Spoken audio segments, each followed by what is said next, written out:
Guys, as far as the remote goes, there's this little piece here that comes like that.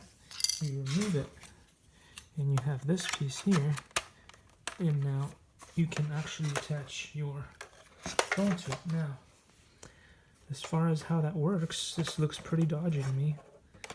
It's kind of like wanting to do this to hold onto your phone, which is, I don't know if I like that. It does not really give me a lot of confidence that the phone will stay in place. Maybe it meant, oh, there we go. Okay, so that's how it goes. You kind of like open it up like that and put your phone this way, and then you should be able to use the app on here. So not as bad as I thought. I hope that this spring doesn't over time just snap out of place. But yeah, not too bad. Thanks for watching. See you in the next one.